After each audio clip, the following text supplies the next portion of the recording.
Welcome to Malifaux University. 101. What you will need and what makes Malifaux special. In this video, we discuss what you will need to play Malifaux and what makes Malifaux special and distinct from other miniature warfare games. First, you need a copy of the rulebook. You can download the core rules from the link in the video notes, which takes you to the Wyrd Games website. For an even richer experience, you should obtain a physical copy of the full rulebook from your friendly local game store for more than 30 pages of lore, history, and maps, which provide valuable background knowledge of the world of Malifaux, in addition to the rules. The playing area. Unless you're playing a unique scenario, a game of Malifaux is always played on a 3-foot by 3-foot playing area. No matter how large or small your crew, the playing area remains the same. If you have the time and resources, you can make a custom table like this one. Wyrd and other companies make plastic tiles like these that can be arranged in different ways. Many companies make mats with different imagery to resemble city streets, swampy forests, or sandy wastelands. Some are like mousepad material, while others are more like banner canvas. If you're using a larger mat brought in from another game, make sure you clearly mark the 3-foot by 3-foot borders with tape, markers, or terrain so no one gets confused.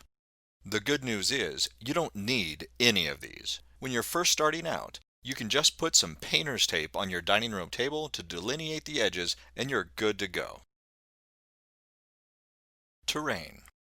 One of the great features of any miniature warfare game is the immersive atmosphere that the models and playing area create. One major aspect of this atmosphere is terrain.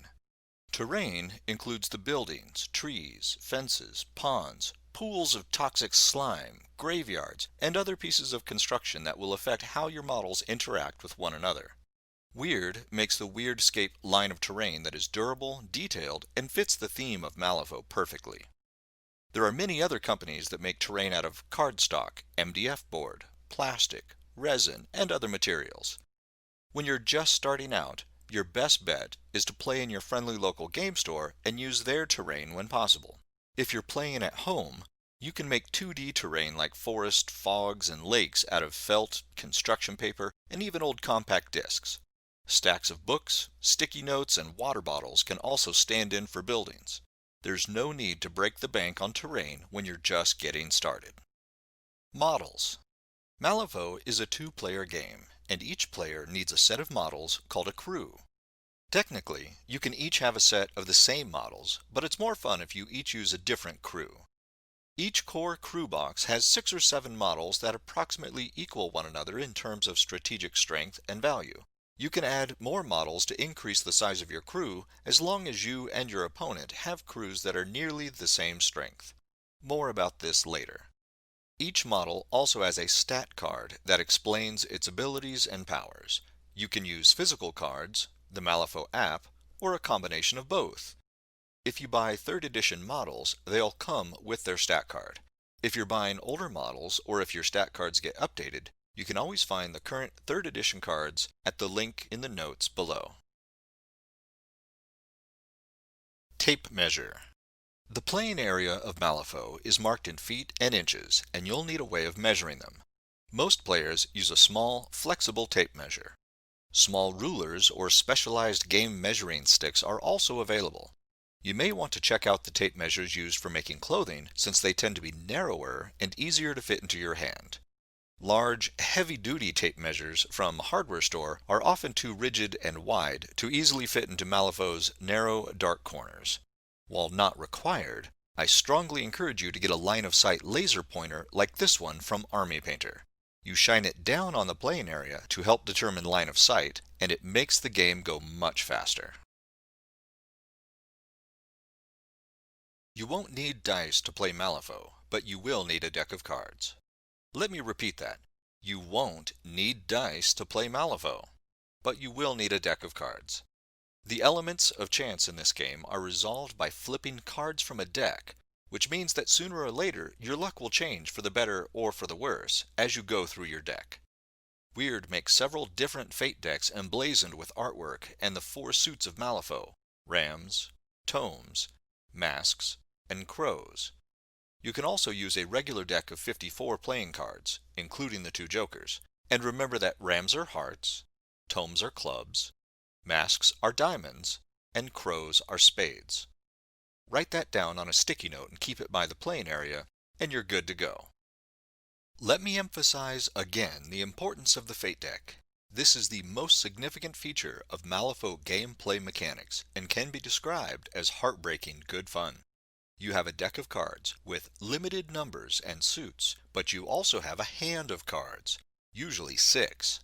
If you don't flip the cards you need, you can usually cheat in a card from your hand, but usually so can your opponent. The encounters of Malifaux are another special quality of the game. Wiping your opponent off the table, or tabling him, usually will not win you the game. Before you play, you and your opponent choose or randomly select certain objectives that you both try to achieve. Some are common knowledge, but some remain secret until you reveal them. They might involve placing one of your models near one of your opponent's models. It might mean you need to place a special marker near different pieces of terrain. Or it might mean you need to take someone's head off. It's all part of the magic of Malifaux. The crews and characters of Malifaux also set this game apart from other miniature warfare and skirmish games. While other games may have dozens of copies of essentially the same model, your crew will not. Even when you have more than one model of the same name, each Malifaux model is unique and full of its own personality. The factions of Malifaux all have rich stories behind their motivations and histories, which can guide and shape your choice of crews, modeling, and painting. Check out the Malifaux website, core rulebook, and the faction books for the exciting stories behind these crews and characters. One more awesome feature of Malifaux is Soul Stones. These magical rocks let you strengthen your hand at the start of a turn, flip extra cards in a duel, make sure you hit a trick just right, and more. You'll always want to make sure you have a couple on hand for when you need them. Some players represent them with actual gemstones, while others use game pieces, decorative plastic gems, or even something as simple as circles on a piece of paper. Remember, when you're just getting started, there's no need to spend a lot of unnecessary money. Keep it simple and have fun.